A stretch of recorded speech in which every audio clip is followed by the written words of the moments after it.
അതെ, ഇന്ന് നമുക്ക് ചക്കയപ്പം ഉണ്ടാക്കിയാലോ? ചക്കയടാന്നൊക്കെയാണ് നമ്മൾ പറയണത് കേട്ടോ. ചക്കയട, ചക്കയപ്പം എന്നൊക്കെയാണ് പറയുന്നത് കേട്ടോ. അപ്പോൾ സാധാരണ ഇത് നമ്മുടെ ഇടനയല്ല, ഇടനയില ഉപയോഗിച്ചിട്ടാണ് ഉണ്ടാക്കാറ്. അപ്പോൾ ഇടനയില നമ്മുടെ വീട്ടിലില്ല. കുറച്ച് ദൂരമൊക്കെ പോയി കഴിഞ്ഞാൽ കിട്ടും. കുറച്ച് ദൂരമല്ല, കുറച്ച് മാറിയ പറമ്പിലൊക്കെ നോക്കിയാൽ കിട്ടും. പക്ഷേ അതിനുള്ള സാവകാശം ഇല്ല. എനിക്ക് ഇടനയിലയില്ലെങ്കിലും കുഴപ്പമൊന്നുമില്ല കേട്ടോ. എനിക്ക് നമ്മുടെ കറുകയുടെ ഇല കേട്ടോ കണ്ടത്.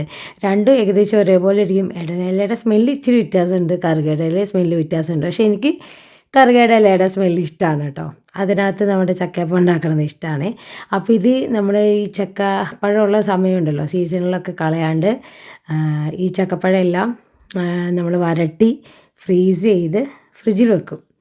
അത് കഴിഞ്ഞിട്ട് നമുക്ക് ആവശ്യമുള്ള സമയത്ത് അതെടുത്തിട്ട് നമുക്ക് ചക്കയപ്പമൊക്കെ ഉണ്ടാക്കാം കേട്ടോ. ഈ സീസൺ അല്ലാത്തപ്പോഴൊക്കെ ഇത് ഇവിടുത്തെ സ്ഥിരം പരിപാടിയാണ് കേട്ടോ. കാരണം ഞങ്ങൾക്കൊക്കെ ഭയങ്കര ഇഷ്ടമാണ് ഈ ചക്കയപ്പം. അപ്പോൾ നമുക്ക് നമ്മുടെ വീട്ടിൽ ഇഷ്ടംപോലെ ഉണ്ട്, പ്ലാവൊക്കെ ഉണ്ട് കേട്ടോ. അപ്പോൾ ഈ പഴുത്ത് ചാടുന്ന സമയത്ത് ഈ ചക്കയപ്പം അല്ല ചക്കപ്പഴം എല്ലാവരും സൂക്ഷിച്ച് വെക്കും കേട്ടോ.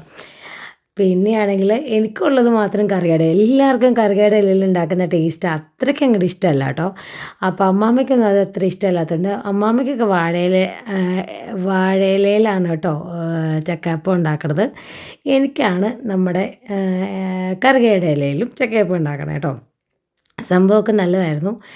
പക്ഷേങ്കിലും ഉണ്ടല്ലോ, ഇന്ന് ഇതിന് പുട്ടുപൊടിയാണ് ഇട്ടത്. അപ്പോൾ ആ പുട്ടുപൊടി അത്രയ്ക്ക് പോരായിരുന്നു. നമുക്ക് പുട്ടുപൊടിയും ഗോതമ്പൊടിയും മൈദപ്പൊടിയും അരിപ്പൊടിയും ഒക്കെ വെച്ചിട്ട് നമുക്ക് ഉണ്ടാക്കാം. അപ്പോൾ അതാണ് ആ പുട്ടുപൊടിക്ക് അത്ര നല്ല പുട്ടുപൊടി അല്ലാത്തതുകൊണ്ട് അത്രയ്ക്ക് അങ്ങനെ ടേസ്റ്റ് വന്നില്ല കേട്ടോ. തരി കുറച്ച് കൂടുതലുള്ളതും ഒരു സുഖമില്ലാത്തൊരു പുട്ടുതടിയായിരുന്നു കേട്ടോ.